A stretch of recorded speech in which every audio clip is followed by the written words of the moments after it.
Do I have the infamous Eddie-eberle on the line with me? You do. How's it going? Hi, Mr. Eddie. How are you today? I'm doing amazing. Thanks so much for having me on. I appreciate you.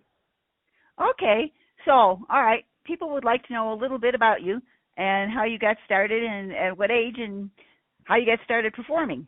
Absolutely. So I grew up in the bar scene in Arizona, and kind of the older '90s bands of the scene, like the Gin Blossoms and Dead Hot Workshop and some of those bands out there that blew up in the '90s. Kind of took me under their wing when I was 14, 15, 16, and I started playing those kind of things, and ended up moving out to Nashville when I was 19.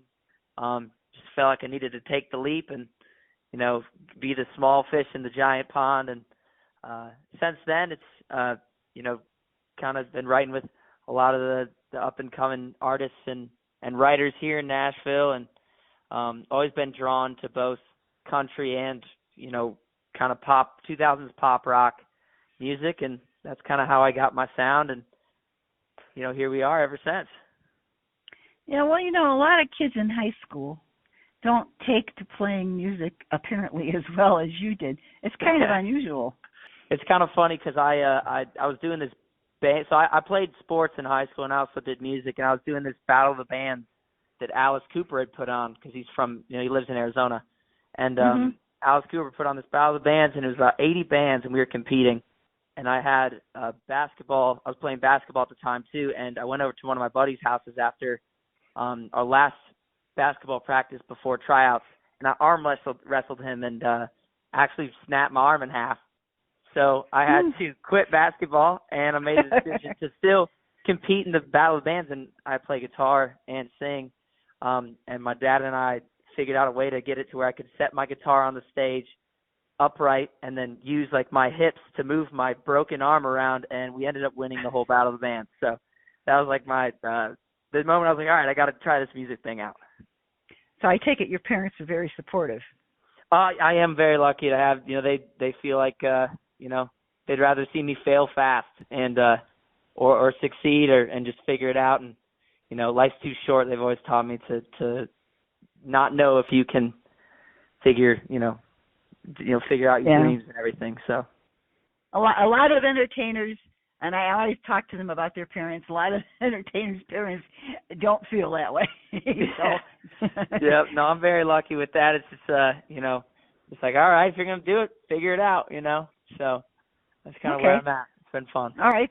So as people listen to me, they always like to know, what was your first paid performance? Do you remember? My first paid performance was, it was actually, it was a birthday party I played. I was 13, and it was for like a 12 or 13-year-old's birthday, and we ended up playing there. And it was the daughter of one of the people that owned GoDaddy, the website design spot, and so they paid us way too much money because they just were so loaded, and it totally skewed my vision of. I was like, oh, this is so easy. We made like $2,500 for a little birthday party, and I realized that 99% of that was not going to happen that way. So it was really fun. No. That is very true. It's very true. But yeah, that was my first paid performance. That was pretty cool. Okay. Well, I always have to ask this question too. Any bad experiences with this?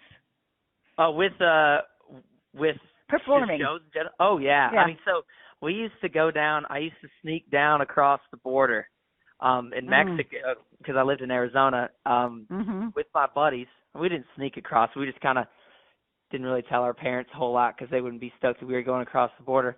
But we ended up going down to this place called Rocky Point, which is this big, like, kind of destination down there that a lot of, like, California and Arizona people go to. And I know. I've been there. Yeah, there you go. So we would go down there starting about 15, 16 years old and drive the van down and play shows. And this one time we played down there, it was crazy. It was for spring break. We were in high school, and all the college kids were down there. And, we seen college girls for the first time, and it was awesome. It was the best night ever. And then we got electrocuted on stage, actually, because the circuits were so bad. It blew everything, and if I were to actually have had my lips on the microphone, I would have died. So that was a close call, but we had a great night. We ended up, I kissed a college girl for the first time, and I thought I was the coolest guy in the whole world. So that was that was my experience. Okay. All right. Well, I always have to ask this question too. You've played a lot of places now. Have you done it because of who I am? Have you done any county fairs yet?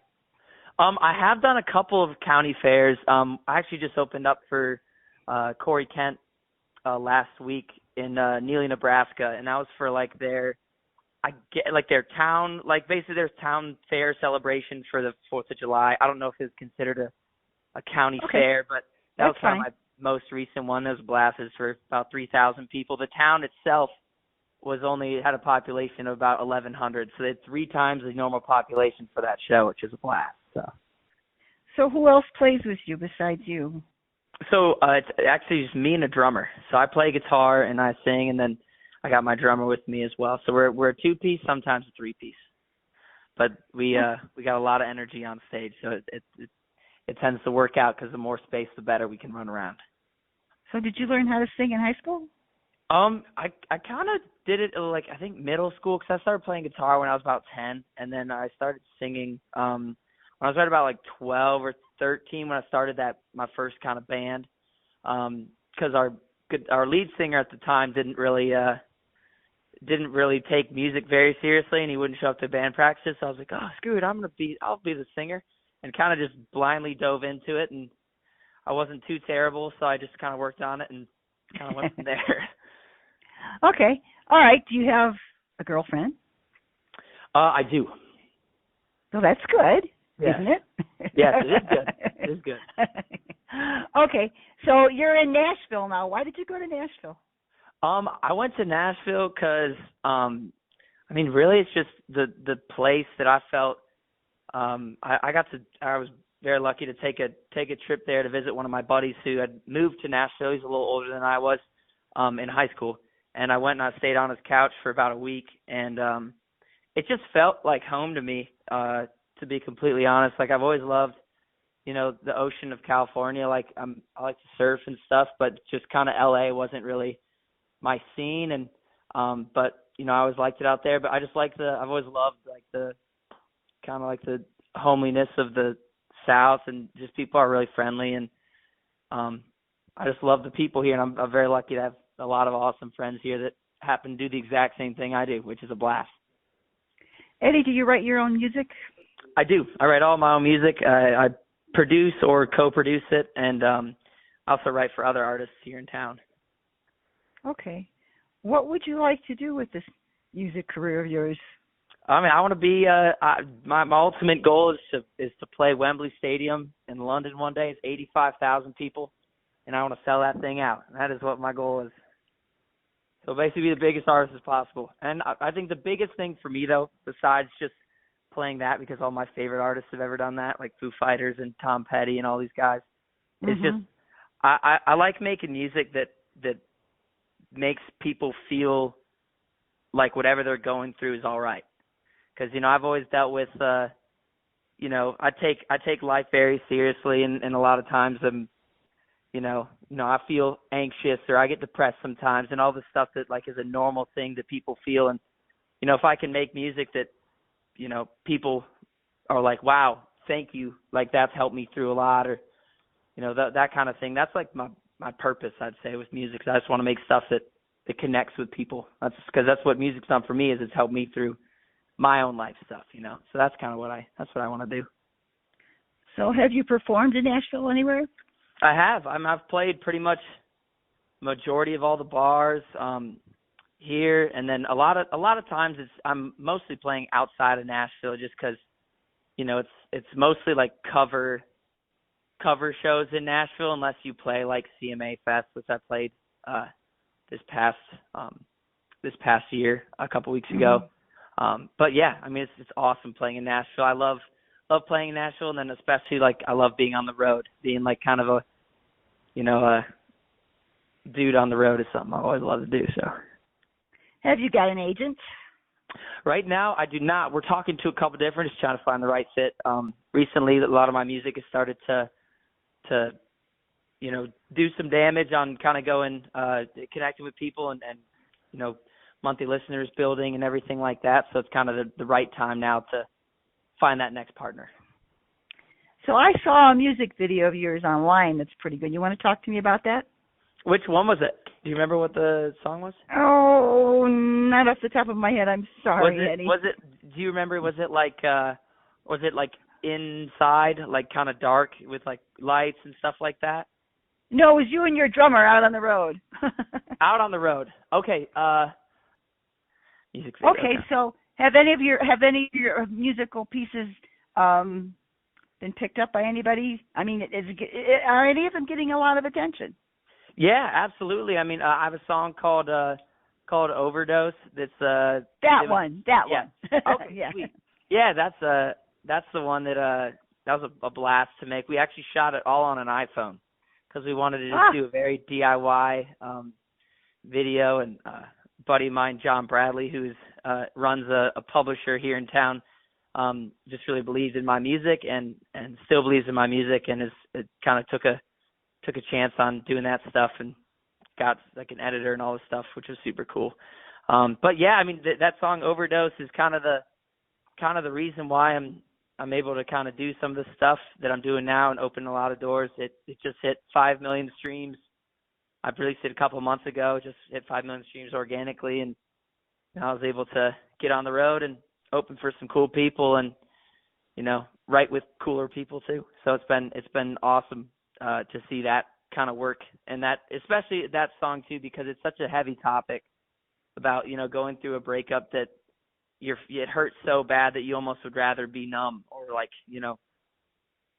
just not feel anything anymore, and especially to see like the thousands of comments and direct messages I've gotten of people being like, thank you for this. I've been dealing with this for a long time and or just happened or whatever, and it's helped me get through that, So that's kind of the purpose thing again about that. So it's been cool. Did you write that music? I did. I did. I wrote it with three of my best friends, a guy named Cole Miracle, a guy named Bo Bailey, and then David J. So they're kind of like the main guys I write most of my songs with. Okay, so what have you got coming up? I just released a new song last week called Born with a Broken Heart. I'm teasing some new songs. I'm going on a college tour this fall, as well as doing some opening up for some bigger artists here that I can't say officially yet because it's not official, and if I were to say that, then it'd be like a conflict of whatever. You know what I mean? But kind of doing that stuff, going on the road a lot. I release a new song pretty much every 6 or 7 weeks. Yeah, and that's basically it. Just kind of full-time writing, recording, putting out music, doing TikToks, and playing shows. Okay, so I always have to ask this question too because I want to help you. So how do people reach you if they're interested? Absolutely. You can reach like directly, you mean, or just like however you want to do it. For somebody's interested in booking you. Yeah, if you're interested in booking me, you can just shoot me a DM on social media at eddie-and-the-getaway on Instagram, TikTok, Facebook, whatever, or you can also email booking@risingartistsagency.com, which is the booking agent booking agency I've created. It's just, Okay. Me. All right, and you have a website, right? You want to tell us about that? Yeah, absolutely. It's just eddie-and-the-getaway.com. You can reach out to me there. You can see all my videos and socials and different stats and songs I got out there. And just looking forward to getting on the road and would love to play your fair, whoever's listening. So how does your dad feel about this now? He's cool with it. I mean, he's just kind of like he's glad that it's working, a little bit more instead of it being like, all right, man, you're going to get a real job, the kind of thing. So he seems to be pretty all right with it.